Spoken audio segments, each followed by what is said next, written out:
Oke, teman-teman. Assalamualaikum warahmatullahi wabarakatuh. Waalaikumsalam warahmatullahi wabarakatuh. Alhamdulillahirabbil alamin wassalatu wassalamu ala asyrofil anbiya wal mursalin sayyidina wa maulana Muhammadin wa ala alihi wa sahbihi ajma'in amma ba'du. Gimana teman-teman kabarnya? Sehat semua? Alhamdulillah luar biasa. Allahu Akbar. Oke, mengawali pelajaran pada hari ini, ada baiknya bersama-sama kita berdoa.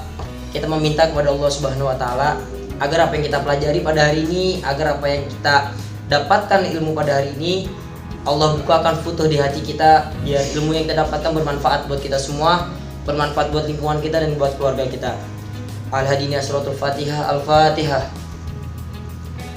Rabbi zidni ilman warzuqni fahman. Oke, teman-teman. Hari ini masuk semua ya? Masuk, Pak. Masuk. Hari ini kita bakal bahas bab berapa coba? Bab 5 ya, Pak? Bab 5. Oke, bab 5.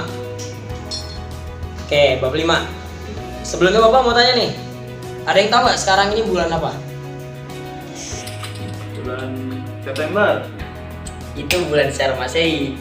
Kita di pelajaran agama Islam. Bulan secara Islam. Bulan apa? Syawal. Bulan Syawal. Ini nih orang-orang yang selalu dapat amplop di bulan Syawal guys ya. Bulan apa? Bulan apa? Bulan apa? Bulan Zulhijjah ya, Pak ya? Bulan Zulhijjah. Nah, bulan Zulhijjah itu ada yang tahu nggak? Peristiwa apa yang terjadi dalam bulan Zulhijjah? Ayo, yang bisa jawab, Bapak kasih hadiah duit. Ayo, bulan Zulhijjah itu bulan apa? Peristiwa terbesarnya yang tahu? Saya tahu, Pak. Ya. Peristiwa penyembelihan hewan kurban, Pak. Peristiwa penyembelihan hewan kurban. Itu benar sih. Cuman kurang lengkap. Itu pelakunya siapa coba? Pelakunya oleh Nabi Ibrahim, Pak. Sama Sama Nabi Ismail. yang disembelih siapa? Yang disembelih anaknya Nabi Ibrahim, Nabi Ismail. Pintar, 10.000 buat jajan. Ambil dulu. Makasih, Pak. Ya, benar. Jadi hari ini teman kita akan membahas satu materi. Mungkin teman-teman semua sudah pernah mengenal materi ini. Hari ini kita akan membahas bagaimana tentang hewan kurban, bagaimana syarat-syaratnya, bagaimana tata cara pemotongannya, dan apa sih nilai-nilainya yang bisa kita ambil dalam kehidupan sehari-hari. Oke, pembahasan pertama yang akan kita bahas adalah bagaimana sejarah tentang hewan kurban. Itu yang akan kita bahas. Bagaimana bisa ada peristiwa pemotongan hewan kurban yang sampai sekarang ini syariatnya terus kita pakai. Ila zaman Nabi Muhammad SAW. Padahal syariat ini sebenarnya sudah ada dari masa Nabiullah Ibrahim sama Nabiullah Ismail AS. Walaupun sebelum itu sebenarnya sudah banyak peristiwa-peristiwa kurban. Walaupun berbeda caranya. Sebagai contoh, di zaman Nabiullah Adam AS itu sudah ada peristiwa kurban. Sebagaimana dalam riwayat kan dikatakan ketika Nabi Adam itu bilang sama anaknya Habil dan Qabil untuk memberikan kurban kepada Allah, maka mereka juga melakukan peristiwa tersebut juga. Cuman berbeda, bukan dengan hewan ternak, tapi dengan syariat yang berlaku di masa itu. Ada yang dengan buah-buahan, ada yang dengan sayuran, ada yang dengan hewan juga. Nah, untuk masalah kurban kali ini yang akan kita bahas adalah kurban yang berlaku pada masa Nabiullah Ibrahim. Ini akan kita bahas. Kurban yang berlaku pada masa Nabiullah Ibrahim. Oke. Ada yang tahu nggak kenapa bisa sampai ada peristiwa kurban pada Nabiullah Ibrahim? Ada yang tahu nggak sejarahnya bagaimana? Ada yang tahu? Kenapa gitu Nabiullah Ibrahim bisa sampai tega gitu kan menyembelih anaknya sendiri gitu? Kenapa? Ada yang tahu? Jadi kenapa sih bisa ada peristiwa kurban? Peristiwa kurban itu awalnya didasari pada rasa kecintaan Nabiullah Ibrahim alaihissalam kepada Allah. Kita semua tahu nih, Nabiullah Ibrahim alaihissalam itu menikah tapi nggak kunjung diberikan anak. Nabiullah Ibrahim itu punya istri yang pertama sama istri kedua tapi belum kunjung diberikan anak. Sampai akhirnya Nabiullah Ibrahim itu karena juga dicinta kepada Allah, Nabiullah Ibrahim itu pernah keluar satu ucapan. Dalam satu riwayat dikatakan Nabi Ibrahim pernah keluar satu ucapan, beliau mengatakan, jangankan harta-hartaku, anakku pun nanti kalau diminta oleh Allah akan aku berikan. Maka sampailah pada satu peristiwa ketika Nabiullah Ibrahim memiliki seorang anak laki-laki yang bernama siapa? Ismail. Ini bapaknya Nabi, anaknya juga Nabi. Ketika Nabiullah Ibrahim punya anak Ismail, maka Allah menagih janji tersebut. Allah mau ngebuktiin seberapa besar cintanya Nabiullah Ibrahim kepada Allah dan seberapa besar janjinya dia itu bisa ditepatin. Sampai akhirnya Nabiullah Ibrahim itu dalam satu riwayat dikatakan dia bermimpi mendapatkan petunjuk untuk agar dia menyembelih anaknya. Berulang kali mimpi itu datang ke dalam pikiran Nabiullah Ibrahim. Walaupun awalnya sempat nggak percaya, masa iya Tuhan sejahat ini, ya enggak? Tapi apa? Lagi-lagi kembali kepada pelajaran iman. Nah, ini yang harus kita garis bawahi juga. Kembali kepada pelajaran iman. Kalau orang sudah beriman, itu artinya dia percaya. Percaya artinya dia yakin, yakin artinya dia berserah penuh kepada Allah. Itu iman. Artinya iman kepada Allah, dia percaya, dia yakin, dia berserah diri kepada Allah. Coba kalau sekarang dibalikin posisinya ke teman-teman. Teman-teman semua, saya tanya nih, beriman gak sama Allah? Beriman gak sama Allah? Beriman. Yakin gak sama Allah? Yakin. Percaya gak sama Allah? Percaya. Punya duit berapa sekarang di dompet? Gilang, berapa duitmu di dompet sekarang? 10.000 yang dikasih bapak. Itu tadi ya. Kalau sekarang saya bilang sama kamu, Gilang 10.000-nya sedekahin sekarang juga. Siapa mau enggak? Padahal kamu gak punya duit lagi nih. Buat makan siang. Siapa mau enggak? Itu berarti belum iman namanya. Tapi kalau iman kepada Allah kayak Nabi Ibrahim, mau anaknya masih kecil, mau dia baru punya anak satu-satunya, tapi dapat perintah dari Allah karena dia iman, dilaksanain. Maka sampailah terjadi suatu peristiwa penyembelihan Nabiullah Ismail. Ketika mau disembelih itu pun banyak dramanya. Ketika orang beriman, maka akan diuji oleh satu, nafsu. Dia bisa nggak nih ngelawan nafsunya? Kayak dalam bentuk apa? Syaitan. Itu masyhur cerita itu. Ketika Nabiullah Ibrahim mau nyembelih, setan itu datang ke Nabiullah Ibrahim. Setan bilang apa? Ya Ibrahim, anak kamu itu masih kecil, kamu punya anak baru satu-satunya. Masa iya Tuhan setega itu mau disembelih? Itu datang bisikan-bisikan terus. Dan ini akan terus terjadi. Akan terus terjadi sampai sekarang. Ya enggak? Ketika teman-teman mau beriman nih kepada Allah, mau menjalankan, contoh lah misalkan teman-teman mau sedekah nih, mau sedekah. Di dompet ada dua duit. Satu 10.000, satu 2.000. Mana yang akan disedekahkan? 2.000. Karena apa? Nih, nafsu. Padahal hati yang paling kecil mengatakan yang paling bagus adalah 10.000. Tapi mengapa pelaksanaannya yang 2.000? Karena nih, masih ada nafsu setan. Gak bakal setan itu mau manusia iman sepenuhnya kepada Allah, itu gak akan mungkin. Nah, sampai akhirnya ketika jadi prosesnya tersebut, ketika Nabi Ismail disembelih, nah disitulah Allah menunjukkan bukti kekuasaannya. Kalau kalian mau beriman kepada Allah, maka akan datang sebuah pertolongan. Kalau mau beriman akan datang sebuah pertolongan. Ketika mau disembelih, Allah ganti Nabi Ismail jadi kambing dari surga yang gede banget. Nah, ketika itu dari sini kita bisa ambil beberapa pelajaran. Yang pertama intinya adalah bagaimana kita mau beriman kepada Allah.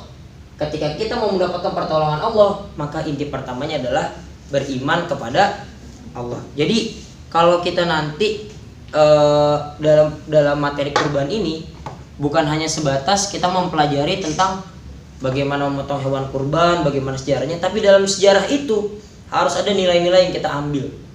Kalau teman-teman cuma bapak ceritain dulu sejarahnya begini, tapi nggak ada nilainya, percuma. Pelajaran itu nggak akan dapat apa-apa.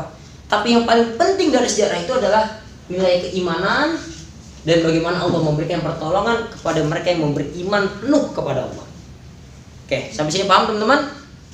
Paham. Oke, ini tentang bagaimana sejarah kurban. Oke, selanjutnya kita akan bahas tentang udah pernah belum ngelihat bagaimana pemotongan hewan kurban? Udah Pak. Udah. Oke, sekarang Bapak mau tanya. Menurut teman-teman nih, kan kalau dulu itu kan kurban itu kan karena perintah Allah dengan atas dasar iman kepada Allah. Tentunya saat ini pun kita berkurban dengan atas dasar iman juga. Dengan atas dasar kita butuh pertolongan Allah. Tapi tentu ada dong. Zaman Nabi Ibrahim itu kan nggak dibagi-bagi daging kurbannya. Iya nggak? Iya. Zaman sekarang dibagi-bagi daging kurbannya. Oke, yang Bapak mau tanya. Selain nilai iman kepada Allah, nilai apa aja yang didapatkan selama kita berkurban? Selama kurban ini selain nilai iman, nilai apa aja yang didapatin? Jawab. Kurban, nilai yang pertama didapetin iman. Yang kedua didapetin pertolongan. Apalagi yang didapetin dalam pelajaran kurban? Nilai-nilainya. Ayo, apalagi iman, pertolongan, kesabaran. Apalagi? Sedekah bukan Pak? Sedekah atau berbagi ya? Berbagi. Berbagi lebih tepatnya. Berbagi. Apalagi? Apalagi? Ayo, apalagi? Banyak kok nilainya. Ada iman, ada kenapa ada nilai imannya? Karena tadi kita harus percaya atas perintah yang Allah berikan. Kenapa ada pertolongan? Kalau kita mau beriman, kita pasti Allah tolong. Kesabaran, kenapa orang kurban itu juga mengandung nilai kesabaran? Gimana nggak sabar? Kan buat berkurban itu uangnya banyak, ya nggak? Dia harus sabar ngumpulinnya, dia harus juga sabar dalam memberikannya, ya kan? Apalagi berbagi, tentu itu udah pasti. Ini bagaimana mengandung nilai kemanusiaannya, aspek sosialnya. Apalagi bersyukur, ini paling penting juga. Tadi kan di awal dibahas bersyukur. Apalagi Keikhlasan bukan? keikhlasan dalam berbagi. Kamu berbagi tapi kalau nggak ikhlas itu nggak akan ada nilainya. Oke, ini nilai-nilai yang harus kita dapat, kita pelajari dalam berkurban. Ada yang udah pernah berkurban di sini? Ada yang udah pernah berkurban di sini? Sudah Pak. Sudah. Gilang, kamu sudah pernah berkurban kan? Sudah Pak. Sudah. Oke. Apa perasaan yang kamu dapat ketika kamu berbagi daging tersebut kepada orang lain? Senang Pak. Senang. Karena bisa membantu orang lain. Karena bisa membantu orang lain. Harusnya kurban yang benar adalah yang seperti itu. Kurban yang benar harus menghasilkan perasaan bagaimana melatih jiwa kita untuk senang berbagi kepada orang lain, untuk peduli kepada orang lain, untuk bersosial kepada sesama manusia. Karena dalam Islam pun bukan cuma hablum minallah, tapi juga hablum minan nas. Kurban itu selain melatih hubungan kepada Allah, mana nih yang hubungan kepada Allah? Iman, ini hablum minallah. Pertolongan, hablum minallah. Bersyukur. Keikhlasan, hablum minallah, hablum minan nas. Hablum minallah. Bersyukur, hablum minallah. Kesabaran, hablum minallah, tapi juga hablum minan, karena juga menghadapi orang lain kan. Berbagi, hablum minan nas. Jadi kurban itu satu rangkaian peristiwa yang di dalamnya lengkap. Hablum minallahnya terjalin, hablum minan nasnya pun terjalin. Begitu. Jadi kalau nanti teman-teman semua datang ke tempat-tempat penyembelihan hewan kurban, terlebih teman-teman mempelajari bagaimana cara menyembelihnya, bagaimana cara memotongnya, di situ harus ada nilai-nilai yang teman-teman ambil, nilai-nilai sikap yang teman-teman bisa ambil. Tadi bersyukur, itu harus teman-teman ambil dari mereka orang-orang yang ngasih hewan kurban. Teman-teman harus lihat, mereka tentu semuanya mungkin bukan orang yang kaya, bukan orang yang punya duit banyak, bukan yang mobil mewah. Karena kadang banyak juga yang mobilnya mewah tapi dia nggak berkurban. Dia mampu membeli mobil yang harganya ratusan juta tapi dia nggak mampu membeli satu hewan kurban yang harganya hanya 5 jutaan atau 3 jutaan. Tapi ada orang yang pekerjaannya sehari-hari itu dia mungkin cuma pengemis atau dia pemulung misalkan lah, atau pekerja-pekerja serabutan, tapi dia bisa berkurban. Karena apa? Rasa syukurnya dia yang tinggi atas nikmat yang Allah berikan. Pernah nggak lihat orang-orang kayak gitu? Banyak ya di TV ya, kalau lagi bulan-bulan itu. Kemarin Bapak nonton tuh di Trans TV tuh, dia ngumpulin sekian puluh tahun, 2.000, 10.000, sampai akhirnya dia bisa beli hewan kurban. Dia ketika ditanya, kenapa Bapak mau berkurban? Padahal Bapak sendiri pun maaf, nggak mampu. Dia bilang apa? Ini sebagai bentuk rasa syukur saya kepada Allah. Jadi ini yang harus kita latih dalam materi kurban ini. Kalau cuma motong kurban, kalau cuma bagaimana caranya, itu bisa dilihat. Teman-teman semua bisa datang ke tempat-tempat pemotongan hewan kurban. Tapi ini yang mau Bapak tekankan. Bagaimana teman-teman terlatih akan sikap ini. Oke. Jadi itu aja mungkin pelajaran yang bisa Bapak sampaikan pada materi hari ini. Untuk PR nanti pada pertemuan berikutnya, Bapak minta teman-teman semua untuk mencatat bagaimana prosesi pemotongan hewan kurban yang terjadi di lingkungan teman-teman. Jumlah hewan kurbannya, berapa saja yang jenisnya apa aja, dibagikan kepada berapa orang, terus dari nilai-nilai tersebut, nilai-nilai apa yang teman-teman dapatkan, dan tolong dijabari nilai-nilai tersebut. Dan nanti Bapak berharap agar semua yang terdapatkan hari ini, pelajaran hari ini, teman-teman bisa terapkan dalam kehidupan sehari-hari. Mudah-mudahan pelajaran hari ini bermanfaat buat kita semua, dan teman-teman bisa mengambil nilai-nilai tersebut untuk kehidupan sehari-hari. Bapak akhiri dalam mata pelajaran hari ini. Sekian, wassalamualaikum warahmatullahi wabarakatuh. Waalaikumsalam warahmatullahi wabarakatuh. Tetap semangat dan jaga kesehatan.